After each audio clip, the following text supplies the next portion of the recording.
Salut, ici Sentier du Bonheur et aujourd'hui, on va parler de Cold Case. J'ai la chance en ce moment, pendant que je lis mon livre, de pouvoir écouter à défaut de le regarder, le journal télévisé, ce qui me permet pour des raisons diverses, ce qui me permet de comprendre, de voir certains sujets entre guillemets, qui sont très, très impressionnants du point de vue de la signification, de leur signification.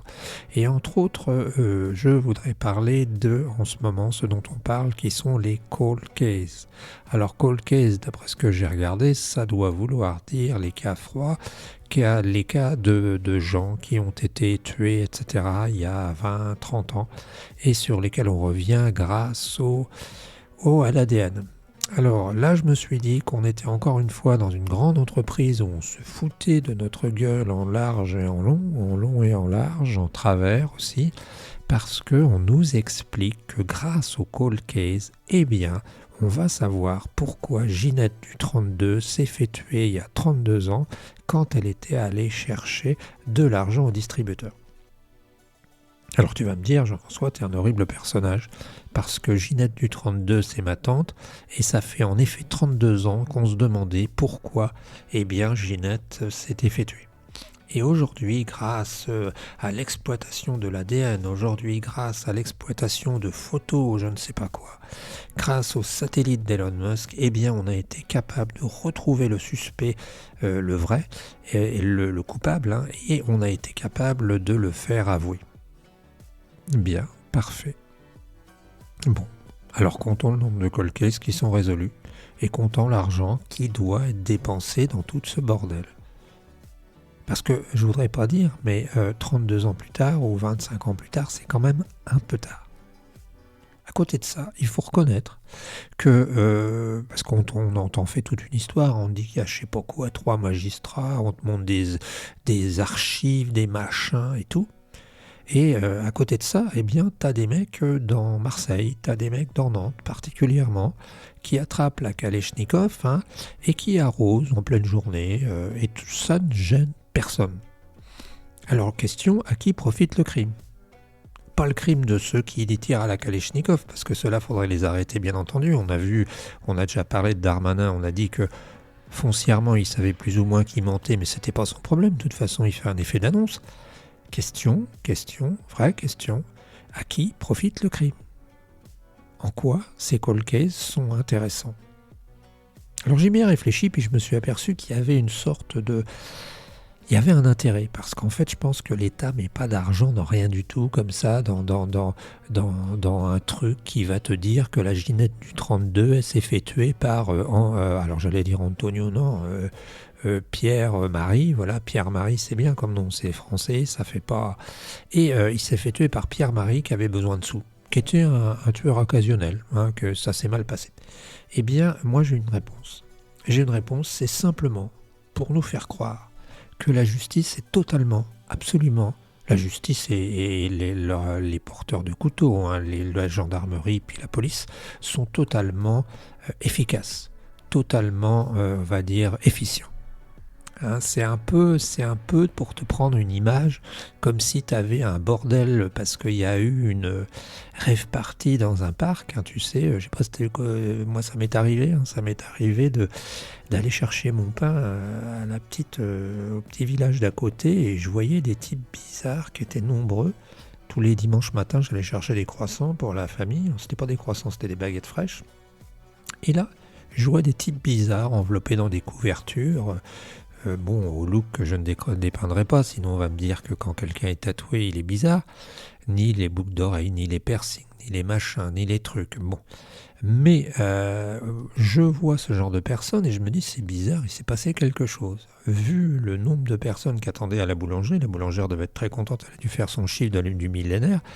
Je me suis dit, il y a quelque chose qui se passe qui est bizarre. Et en fait, il y avait une rave party. Alors, le rave party, il faudra en reparler encore une fois, c'est un gros bazar, puisque on bousille tout et puis après on laisse l'exploitant avec seulement ses yeux pour pleurer, l'exploitant agricole ou le type qui possède le parc ou ce que tu veux. Et en fait, c'est un peu pareil. T'imagines qu'il y a une rave party, t'imagines qu'ils ont mis un bazar monstre, hein, qu'on t'aide même pas à nettoyer, que tu te retrouves avec une tonne d'ordures, de merde, des troncs dans les coins, d'emballage, de ce que tu veux, de vieux préservatifs, et t'imagines que c'est à toi de nettoyer. Puis tout d'un coup, la mairie, elle a eu une idée géniale.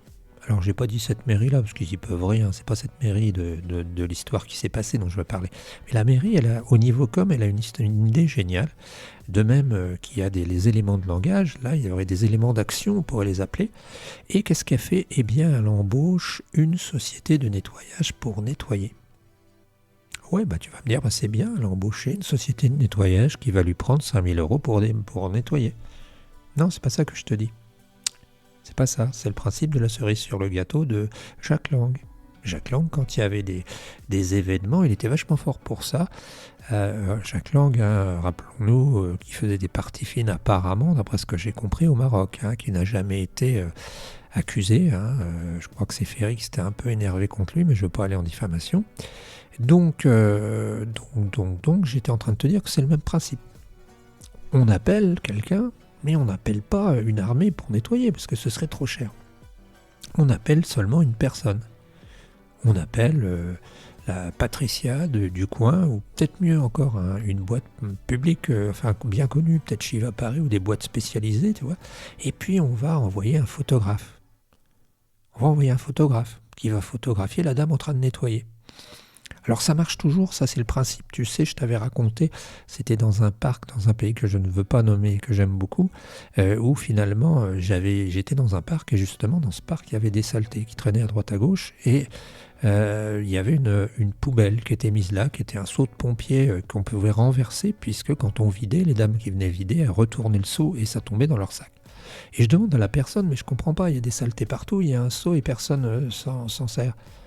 Eh ben, il dit oui, mais c'est simplement pour dire qu'il y a un seau, il y a une poubelle. Et quand tu fais une photo, il y avait une photo de fête.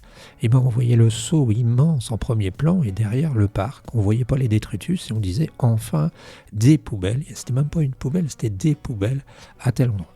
Ben là c'est pareil, on va te photographier la Patricia de Shiva Paris qui va nettoyer. Alors on lui a payé 1 heure de boulot, hein, le temps qu'on fasse la photo. Elle va se promener, puis elle va te dire, mais qu'est-ce que je fais? Moi, je sais pas quoi. Il y a 5 tonnes, il y a 1 tonne de merde sur le terrain. Qu'est-ce que je ramasse? Les préservatifs, les merdes, les sacs. Et en fait, eh bien, on lui dit, démerde-toi, Patricia. De toute façon, tu bosses pendant 1 heure. Et puis, il y a le photographe qui prend son grand angle. Et puis, ça te fait des superbes photos pour la presse locale où ils te disent, on a nettoyé le parc. Ben, c'est un peu ce qui se passe d'après moi avec les cold cases. Hein. Je vais peut-être me faire attraper par les gens qui font de la justice ou je ne sais quoi, qui vont me dire mais non, vous êtes horrible, vous n'avez rien compris mon pauvre ami. Mais c'est ça finalement, c'est que en fait on met du monde pour retrouver des affaires, pour nous faire croire que les cas sont résolus, que la justice est absolument impartiale et que on va dire, les gendarmes et les policiers sont super compétents, mais en fait, c'est pas vrai. Hein. La preuve, c'est que tant que t'as pas une demi-douzaine de djihadistes qui sont en train de faire le siège de ta maison, tu peux appeler les gendarmes en leur disant j'ai un problème chez moi, etc.